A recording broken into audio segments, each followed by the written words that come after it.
नमस्ते बच्चों, कैसे हो आप सब? अभी पिछली वीडियोज़ में हमने हमारा जो पाठ 1 है सूरदास के पद, उसके शब्दार्थ, उसकी व्याख्या, उसके पाठ का सार और पद्यों के जो कवि हैं सूरदास, उनका जीवन परिचय देखा था। आज हम इस वीडियो में इस पाठ के प्रश्नोत्तरों को पढ़ने जा रहे हैं। प्रश्नोत्तर की अ, इमेजेस मैंने लगा दी हैं, आप चाहे तो यहाँ से उतार भी सकते हैं। तो आइए शुरू करते हैं। पहला प्रश्न है हमारा, गोपियों द्वारा उद्धव को भाग्यवान कहने में क्या व्यंग्य निहित था? गोपियों ने जब उद्धव को कहा था ना, तुम तो बड़भागी, बड़भागी अर्थात भाग्यवान हो, तो वो क्या व्यंग्य करना चाह रही थी? तो इसका उत्तर होगा, गोपियों द्वारा उद्धव को भाग्यवान कहने में वृकोक्ति है। वे दिखने में प्रशंसा कर रही हैं, लेकिन वास्तव में कहना चाह रही हैं कि तुम बड़े अभागे हो कि प्रेम का अनुभव नहीं कर सके। यानी कृष्ण के पास रह के उनके प्रेम की नदी में तुमने अब तक पैर नहीं डुबोए हैं। तुमने प्रेम का आनंद जाना ही नहीं है कि कृष्ण के साथ जो प्रेम होता है वो कैसा होता है, और यही तुम्हारा दुर्भाग्य है। तो ये व्यंग्य किया है गोपियों ने उद्धव पे। प्रश्न नंबर 2 है कि उद्धव के व्यवहार की तुलना किस किस से की गई है? तो गोपियों ने उद्धव के व्यवहार की तुलना किस किस से की थी? तो इसका उत्तर होगा, उद्धव के व्यवहार की तुलना 2 वस्तुओं से की गई है। किसने की थी ये 2 वस्तुओं से? गोपियों ने की थी। पहली जो उनकी तुलना है वो की थी कि कमल के पत्ते से, जो पानी में रहकर भी गीला नहीं होता। कमल का पत्ता पानी के ऊपर तैरता है, लेकिन वो पानी में रहकर भी गीला नहीं होता। तो गोपियों ने बोला था कि तुम कमल के पत्तों के समान हो, जिस प्रकार वो पानी में रहकर गीले नहीं होते, उसी प्रकार तुम कृष्ण के पास रह के उनके प्यार को नहीं जान पाए हो, उनके प्रेम में नहीं पड़े हो अभी तक। दूसरा तुलना की है गोपियों ने उद्धव की कि तुम तेल में डूबी हुई गागर के समान हो, जो तेल के कारण पानी से गीली नहीं होती। किसी मटके पे तेल लगा दो और उसको पानी में डुबो दो तो उस पर पानी नहीं ठहरता, उसी प्रकार तुम कृष्ण के पास रह के उनके प्यार में नहीं आए हो अभी। तो गोपियों ने यहाँ पर उद्धव की तुलना 2 चीज़ों से की है, कमल के पत्तों से और तेल में डूबी जो गागर होती है उससे। प्रश्न नंबर 3 पढ़ते हैं, गोपियों ने किन किन उदाहरणों के माध्यम से उद्धव को उल्हाने दी हैं? क्या क्या बोल के उन्होंने उद्धव को उल्हाने ताने मारे हैं? गोपियों ने निम्नलिखित उदाहरणों के माध्यम से उद्धव को उल्हाने दिए हैं। क्या क्या है देखते हैं। पहला है, उन्होंने कहा है कि उनकी जो प्रेम भावना है उनके मन में, वो मन में ही रह गई है। वे ना तो कृष्ण से अपनी बात कह पाती हैं और ना किसी अन्य से, मन की मन ही मांझ रही, अर्थात जो उनकी मन की बातें हैं वो उनके मन में ही रह गए। दूसरा है, वह कृष्ण के आने के इंतजार में जी रही थी, लेकिन कृष्ण ने स्वयं ना आकर योग संदेश भिजवा दिया उद्धव द्वारा। इससे उनकी जो विरह व्यथा थी और अधिक बढ़ गई। तो गोपियों ने ये 2 बातें बोली थी, जिससे उनकी जो मन की व्यथा है वो समझ आ रही थी। प्रश्न नंबर 4 है, उद्धव द्वारा दिए गए योग के संदेश ने गोपियों की विरह अग्नि में घी का काम कैसे किया? तो श्री कृष्ण के मथुरा चले जाने से गोपियां पहले से ही विरह अग्नि में जल रही थी। वे श्री कृष्ण के आने की प्रतीक्षा कर रही थी।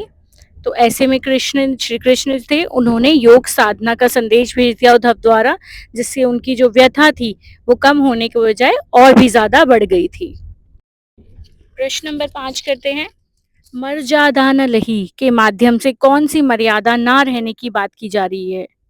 तो यहाँ पर जो प्रेम की यही मर्यादा है कि प्रेमी और प्रेमिका दोनों प्रेम को निभाएं। वे प्रेम की सच्ची भावना को समझें और उसकी मर्यादा की रक्षा करें। परंतु कृष्ण ने गोपियों से प्रेम निभाने की बजाय उनके लिए नीरस योग संदेश भिजवा दिया था, जो कि एक छलावा था, भटकाव था। इसलिए यहाँ पर गोपियों ने बोला है कि अब हमें मर्यादा में नहीं रहना है, अब मर्यादा नहीं रही, मर्यादा खत्म हो गई है। आइए प्रश्न नंबर 6 को पढ़ते हैं। कृष्ण के प्रति अपने प्रेम को गोपियों ने किस प्रकार अभिव्यक्त किया है? तो कैसे व्यक्त किया है? वो अपनी जो स्थिति है वो गुड़ से चिपकी हुई चींटियों जैसी पाती हैं, जो किसी भी दशा में कृष्ण से दूर नहीं रहना चाहती। जिस प्रकार चींटियां गुड़ से चिपक जाती हैं गुड़ खाने के लिए, लेकिन वो चाह कर भी उससे अलग नहीं हो पाती, उसी प्रकार यहाँ पर जो गोपियां हैं वो अपने आप को गुड़ से चिपकी चींटियों के समान बताती हैं। वे कृष्ण को हारिल की लकड़ी के समान बताती है। हारिल एक पक्षी होता है जो अपने पैरों में लकड़ी पकड़ के उड़ता है, उसको लगता है कि ये वो लकड़ी के सहारे उड़ रहा है और अगर वो लकड़ी उसके पैरों से गिर गई तो वो भी गिर जाएगा। इसी प्रकार गोपियाँ भी यही बोलती है कि हमें हमारे जो जीने का सहारा है वो श्री कृष्ण ही है। वो अपने आप को हारिल की लकड़ी के समान बता रही हैं। वो कृष्ण के प्रति मन, क्रम और वचन से समर्पित हैं। उसके अलावा एक और होगा इसमें कि वो सोते जागते दिन रात कृष्ण का ही जाप करती रहती हैं। प्रश्न नंबर 7 है, गोपियों ने उद्धव से योग की शिक्षा कैसे लोगों को देने की बात कही है। गोपियों ने बोला था ना कि योग की शिक्षा हमें मत दो, किसको दो, आगे देखते हैं। गोपियों ने उद्धव को कहा है कि वो योग की शिक्षा ऐसे लोगों को दें जिनके मन स्थिर नहीं है, जिनके मन चक्री के समान घूमते हैं, जिनके हृदय में कृष्ण के प्रति सच्चा प्रेम नहीं है, जिनके मन में भटकाव है, दुविधा है, भ्रम है और चक्कर है, यानी जिनका मन स्थिर नहीं है, वो ये योग साधना का संदेश उसको जाकर दें। प्रश्न नंबर 8 है, प्रस्तुत पदों के आधार पर गोपियों का योग साधना के प्रति दृष्टिकोण स्पष्ट करें। उसका उत्तर है, सूरदास द्वारा रचित इन पदों में गोपियों की कृष्ण के प्रति एकनिष्ठ प्रेम, भक्ति, आसक्ति और स्नेहमता प्रकट हुई है, जिस पर किसी अन्य का असर अप्रभावित रह जाता है। गोपियों पर श्री कृष्ण के प्रेम का ऐसा रंग चढ़ा है कि खुद कृष्ण का भेजा योग संदेश उन्हें कड़वी ककड़ी और रोग व्याधि के समान लगता है। प्रश्न नंबर 9 है, गोपियों के अनुसार राजा का धर्म क्या होना चाहिए।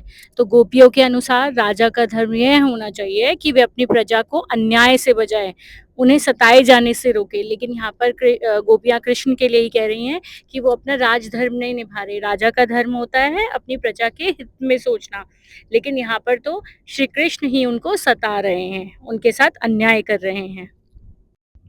प्रश्न नंबर 10 है, गोपियों को कृष्ण में ऐसे कौन से परिवर्तन दिखाई दिए जिनके कारण वे अपना मन वापस पा लेने की बात कह रही हैं कि हम अपना श्री कृष्ण से मन वापस पा लेंगे।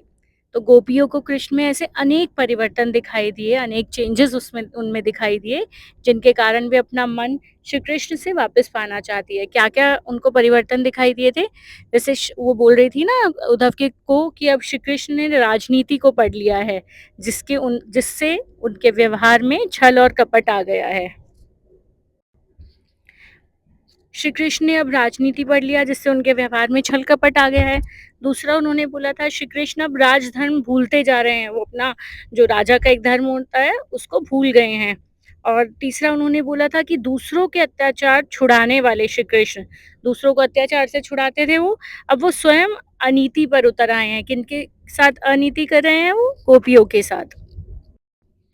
प्रश्न नंबर 11 है, गोपियों ने अपने वाक चातुर्य के आधार पर ज्ञानी उद्धव को परास्त कर दिया, उनके वाक चातुर्य की विशेषताएं लिखें। इसका उत्तर होगा, गोपी वाक चतुर हैं, वो बात बनाने में किसी को भी पछाड़ देती हैं, यहाँ तक कि ज्ञानी उद्धव उनके सामने गैगे होकर खड़े रह जाते हैं। कारण यह भी है कि गोपियों के हृदय में जो कृष्ण का प्रेम है उसका सच्चा ज्वर है ये, यही उमड़ाव, यही जबरदस्त आवेग उद्धव की बोलती बंद कर देता है। प्रश्न नंबर 12 है, संकलित पदों को ध्यान में रखते हुए सूर के भ्रमर गीत की मुख्य विशेषता बताइए। हमने बताया था ना जो सूरदास हैं उनके पदों को 3 भागों में संकलित किया गया है, तो ये भ्रमर गीत है, तो इसकी हमें विशेषताएं बतानी है। सूरदास के पदों के आधार पर भ्रमर गीत की विशेषताएं निम्न हैं। क्या क्या विशेषताएं हैं सूरदास के जो भ्रमर गीत है वो हम लोग देखते हैं। सूरदास के भ्रमर गीत में विरह व्यथा का मार्मिक वर्णन है, गोपियों की जो विरह व्यथा थी उसका। इस गीत में सगुण ब्रह्म की रचना सराहना की गई है। पदों में संगीतमात्मक का गुण है। जब हमने पहले पद का पाठ का सार पढ़ा था तभी हमने पद पढ़े थे, उसमें देखा था हमने कि एक संगीत के साथ लय के साथ पदों को गाया जा रहा है। गोपियों का कृष्ण के प्रति एकनिष्ठ प्रेम का प्रदर्शन भी इन पदों में किया गया है। मिलते हैं बच्चों अगले वीडियो में अगले पाठ के साथ।